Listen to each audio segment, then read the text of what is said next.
नमस्कार बंधुओं।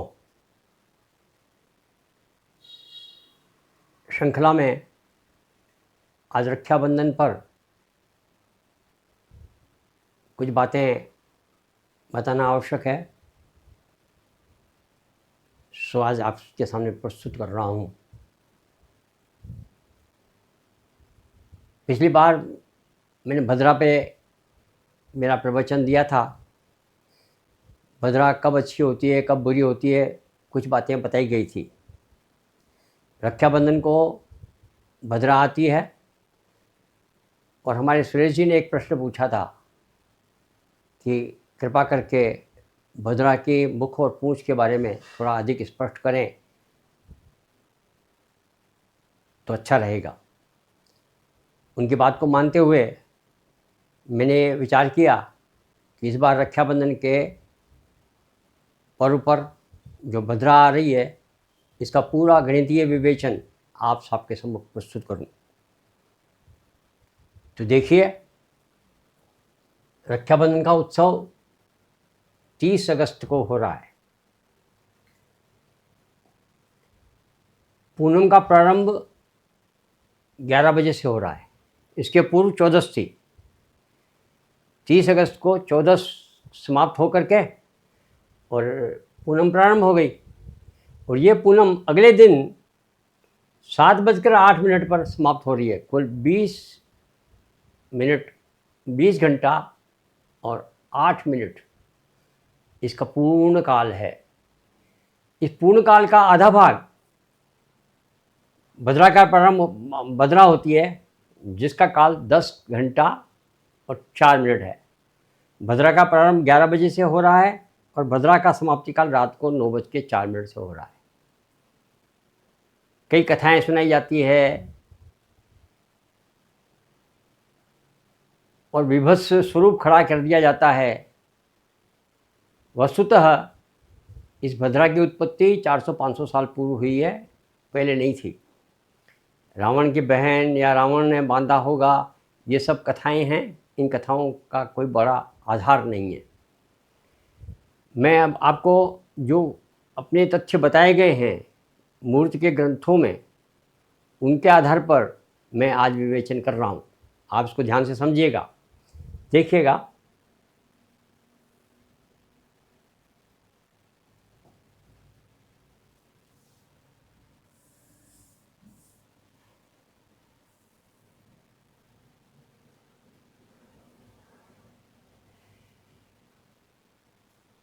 कुल समय 10 घंटा 4 मिनट है। भद्रा के ये 4 प्रहर हैं, पहला, दूसरा, तीसरा, चौथा। 5वां, 6ठा, 7वां, 8वां प्रहर भद्रा नहीं है। कुल 8 प्रहर होते हैं तिथि में, उसमें से ये 4 प्रहर, 1, 2, 3 और 4 प्रहर, पहला प्रहर, ये दूसरा प्रहर, ये तीसरा प्रहर और ये चौथा प्रहर, ये 4 प्रहर भद्रा के कहलाते हैं। तो क्या हमारे शास्त्रों में भद्रा को पूरा पूरा खराब माना गया है? ऐसा नहीं है। भद्रा के कई भाग किए गए हैं, उसमें सबसे खराब भाग होता है भद्रा की पूंछ। ये भद्रा की पूंछ है। मैंने गलत बोल दिया। भद्रा का मुख सबसे खराब माना जाता है।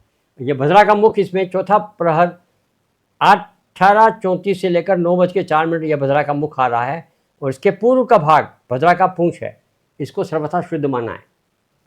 अब इसमें से कौन सा भाग ज़्यादा शुद्ध है, कौन सा भाग ज़्यादा अशुद्ध है, इसको समझाने के लिए मैं थोड़ा आगे चलता हूँ।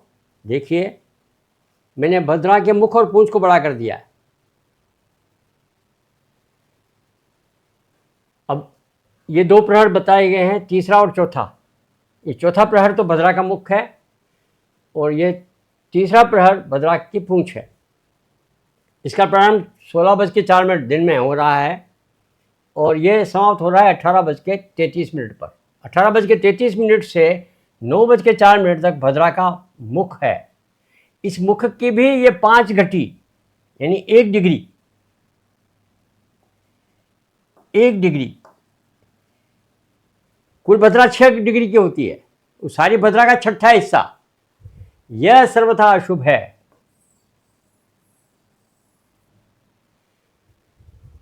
यदि आपको छोड़ना ही है, इस समय को छोड़ दीजिए।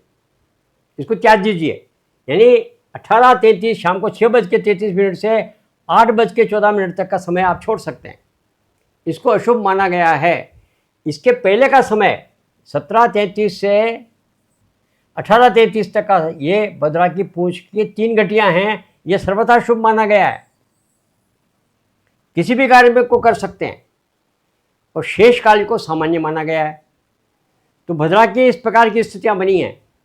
भद्रा पूरी भद्रा समाप्त खराब नहीं मानी गई है, सबसे खराब भाग माना गया है भद्रा की मुख की 5 घटियां।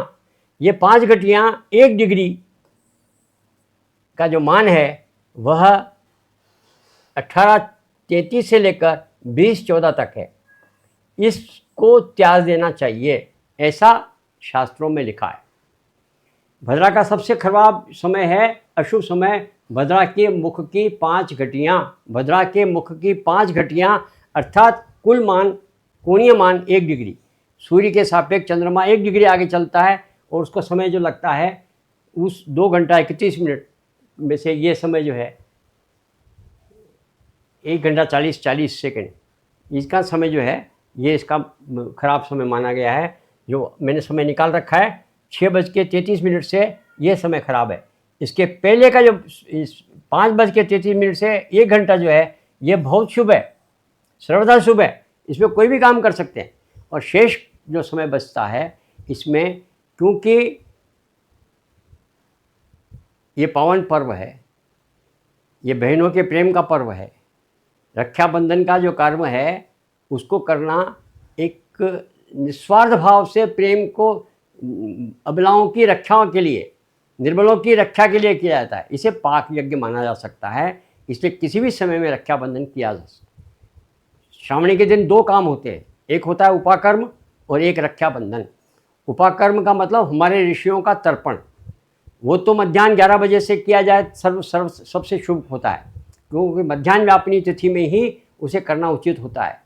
वो पूनम मध्याह्न व्यापिनी 11 बजे से हमें प्राप्त हो रही है, इसलिए उस समय तर्पण करना, चाहे जलाशय में जाकर करें, चाहे घर में करें, घर के जल को गंगा जल मान लें, या तालाब में जाकर स्नान करें, वहीं जाकर के इसको तर्पण करें, ये हमारा कर्तव्य बनता है। हम ऋषियों के प्रति हमारी श्रद्धा प्रकट करें, इन श्रद्धा को प्रकट करना हमारा कर्तव्य है, उसे ज़रूर करिएगा।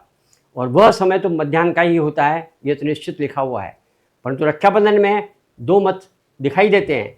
कुछ लोग कहते हैं रक्षाबंधन को भद्रा में नहीं मानना चाहिए, और कुछ लोगों का स्पष्ट मत, गणितीय मत दे रखा है, उसमें बता रखा है कि सबसे अशुभ समय जो होता है भद्रा के मुख के 5 घटियाँ, मुख की 5 घटियाँ अशुभ मानी गई है, पूंछ की 3 अंतिम घटियाँ सर्वथा शुभ मानी गई है, ये सब सबसे शुद्ध है। और यदि इसके अलावा का जो समय रहता है ये समय भद्रा का अशुभ नहीं माना गया है, सामान्य माना गया है। इस कारण से रक्षाबंधन के दिन मेरा ये मत है कि आप किसी भी समय राखी बांधें, परंतु ये समय छोड़ दें। शाम को 6:33 से लेकर रात को 8:14 का समय छोड़ दें। यही समय जो है अनुपयुक्त है, इसको सर्वथा खराब माना गया है। तो जो कहा गया परंपरा को हम निभाएं, कोई बड़ी बात नहीं है, परंतु परंपरा का अर्थ ये नहीं है कि हम ऐसे रूढ़िवादी हो जाएं, ऐसे कट्टरपंथी हो जाएं, ताकि अंधविश्वास हो जाएं, ताकि हमारे उत्सव को मनाने में भी बाधा प्रकट हो। आनंद से मनाने का उत्सव आनंद से मनाइए, जितना आनंद से उत्सव मनेगा उतना आनंद मिलेगा, आनंद से आनंद पैदा होता है। आनंद मनाइए, आनंद पैदा होगा, ये निश्चित समझिए, आप घबराइए नहीं। भद्रा कोई ऐसी आफत नहीं है जिससे आपको कोई समस्या पैदा हो जाए, तो ये तो तिथि का एक भाग है, और जो महीने में 8 बार आता है, मैं पहले बता चुका हूँ। और पूनम के दिन तो पहला भाग भद्रा आता ही है, दूसरा भाग फ्री होता है। तो कई अपवाद दे रखे हैं, उसमें से सबसे गणितीय शुद्ध व्यवस्था दे रखी है, उसको मैंने आपके सामने प्रस्तुत किया है। मैंने मेरे विचार आपके सामने प्रस्तुत किए हैं, शास्त्र के विचार आपके सामने रखे हैं। अब आप इसको आनंद उल्लास से मनाएं, ये मेरा विचार है। आपका रक्षाबंधन शुभ और बहुत शुभ हो, ये मेरी शुभकामनाएं हैं। इसी के साथ मैं आप सबको नमस्कार करके धन्यवाद प्रस्तुत करता हूँ। आप यदि शास्त्रीय तरीके से ज्योतिष की विधा को शुद्ध बनाना चाहते हैं, समझना चाहते हैं और समझाना चाहते हैं, तो आप मेरे इस चैनल को ज्योतिष हरीश को सब्सक्राइब अवश्य करिएगा।